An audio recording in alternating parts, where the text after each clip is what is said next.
Fresh Kid Uganda. Kakati nga tumaliriza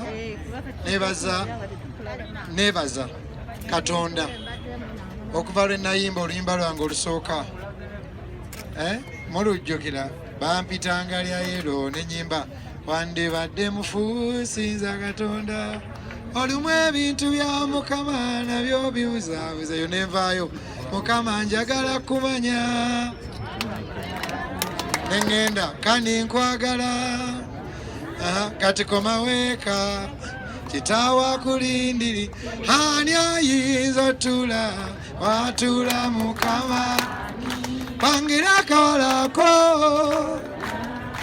ddala yali ani oyo eyampanirira we nali ntidde lengera embaata lengera empuuta eyo yonna nga nzija nnyimba pakako wanazaake bibi wangula n'omusaayi gwo sitani yaswaziwa wanaza ayi Katonda wange I need a miracle nengenda ku uyo ayita mu kibiina n'omukono gwe ogunya omwoyo we ali wano paka kukaliwo bw'obanga tonnazaala bukeyazi Katonda yabadde mwene ensonga Katonda yabadde mwene ensonga tumusinzeekaawo Katonda yabadde mwene ensonga Katonda ali omu bw'ati asinga kambasabire omukisa ebirabo bye tugabye biggwawo naye omukisa teguggwawo kansabe abakadde bayimuke mugolole emikono gyendi buli omu nsabire buli kirungi mbasabye busabi nga nfukamidde Katonda abawangaza okutuuka awo temufukamira zagenda obonawonalunaku naawe oli bebi fukamira kale ani agenda okulembera sabayo omuzira kisomo maama jangu maama oli wali ani amanyi okusaba bw'oba musamize tonsabira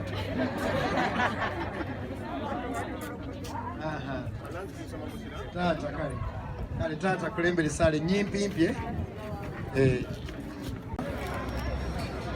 abali awo nga bambi nga balinganga nze bwe nali edda era nage tebamwambaza bulungi tebamwambaza bwambaza baba geto dda abeera mu geto ludda mu kibwawo ye mukulu wange osoma musomeramu mama wo aliwa sasula senemu abeera ne jjajjaawe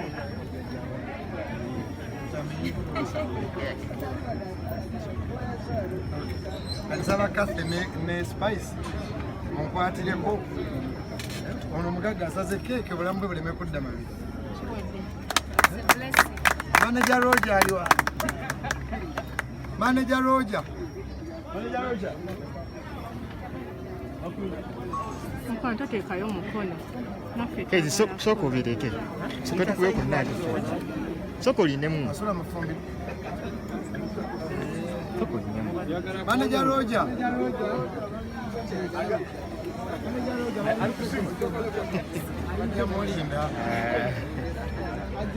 Kulo mugani pole mbili. Asukali ndini.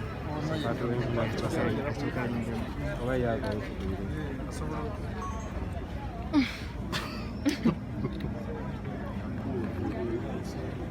Manager.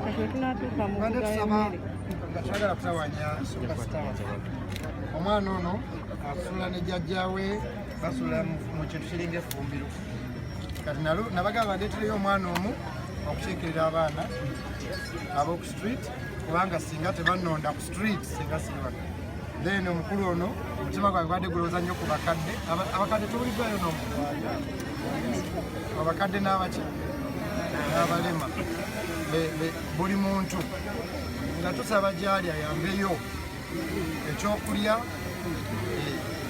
so manager nga tusaba nze naawe ne Kathy nze ne Spice ne Kathy buli omu atuweeyo oba 10 egimala emitwalo 3 at least buli ttaamu so nga twagala kusaba Diana ne Kathy manager beyanziza bannange ono mwana tumuweerera 3 so Rich Zion ajja kubanga atugira Peter manager wange Bills bajja okubiranga lwojo banje so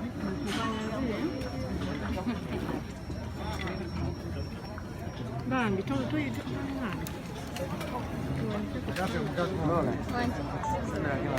jajja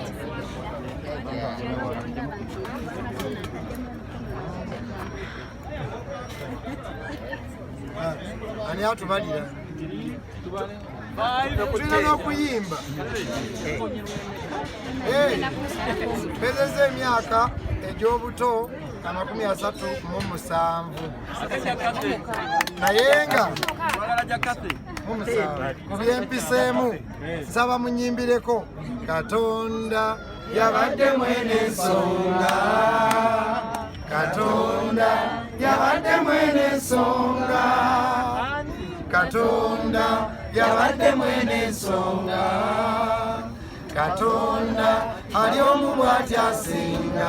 One more time. Katonda yabadde mwene ensonga Katonda yabadde mwene ensonga Katonda yabadde mwene ensonga Katonda ali omu bw'ati asinga. So nebaza Katonda olw'okundeetera emikwano, nebaza Katonda olwa Kathy, olwa Spicy, olw'omwana ono, olwa jjajja n'omwami ono akiikiridde abalema. Buli muntu yambayo omuntu, ekikulu si kya kamera naye kinkoza kamera okubajjukiza nange banyamba buki buyambi. So naawe yambayo omuntu ku kyalo kyo, mu famire yo, ku mulimu gwo. Beera omusamaliya omulungi. Ola birthday yange ngituuma Good Samaritan Day. So nebaza Katonda, eno keeki Spice Diana yagimpadde. Thank you for today, thank you for tomorrow. 10, 8, 6, 4, 2, 1, 0. Happy birthday to you. Happy birthday to you. Happy birthday, dear Pastor. Happy birthday to you. Thank you everyone. God bless you. Sabira abaana nga tolina wobeera. Namwenna abampadde ebirabo byengabidde, abamemba ba church, online church, kuba nange byengaba abantu bwe babimpadde. Mwenna Katonda abawa omukisa. Mwenna abampostinze, abanjagadde, ba DJ, ba MCs, people all over, ba DJ mu church, ba DJ mu club. Mwebale nnyo byonna byemunkoledde. Mbasabidde omukisa kuba kyekirabo kyennyinza obbawo. Ebirabo bye tugabye biggwawo naye omukisa gwa Katonda teguggwawo. Mu linnya lya Yesu Kristo Omunnazaaleesi.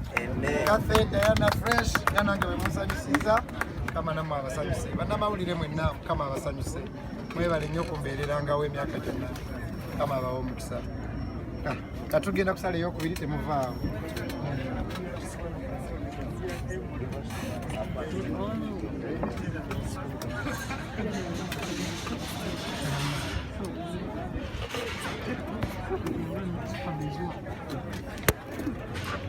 Waliwo ngeri ya sipiika abantu banawulira bano.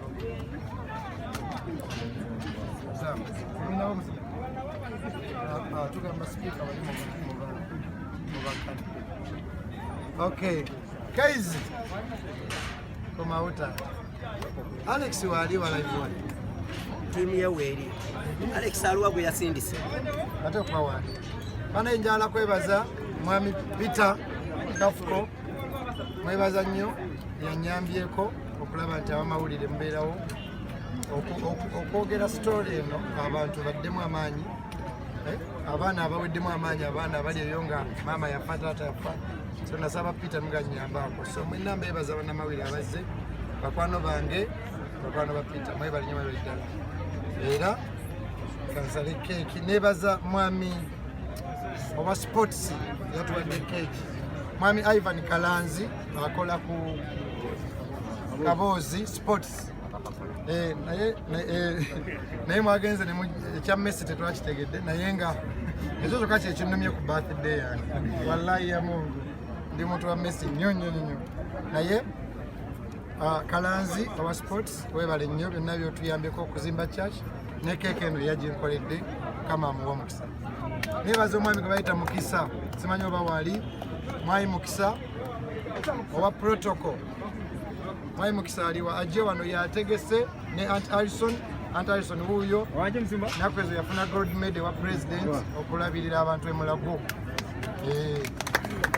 nebaza Antrobina nebaza protocol team yonna mwami Mukisa baako kyogera kekakiiko akatesitensi bakyusi bakiwalabye bamuwanguzi protocol department mwami Mukisa ne mukyala Mukama yeebazibwe ekisooka ffenna tuli basanyufu nnyo olwa pastor waffe omulungi nga birthday leero etuuse.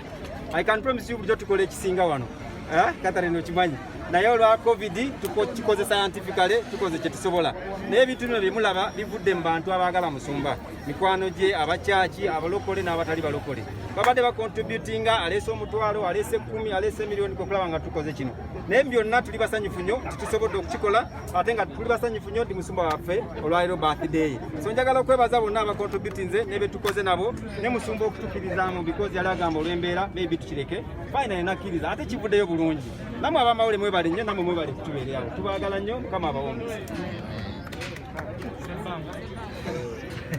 tuwanike musumba oli kumbi mukwateko kasi spices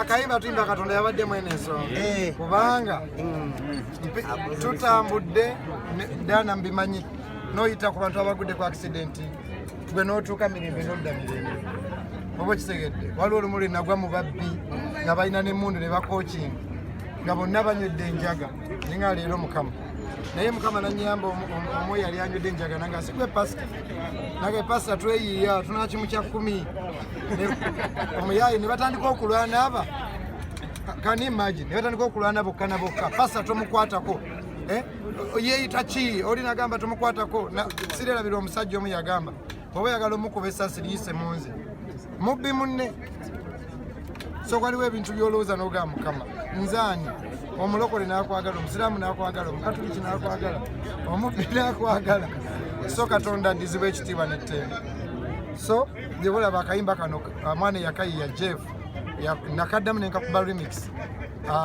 kubanga Katonda bw'ataba kubamu eno nsonga sandibadde bano leero so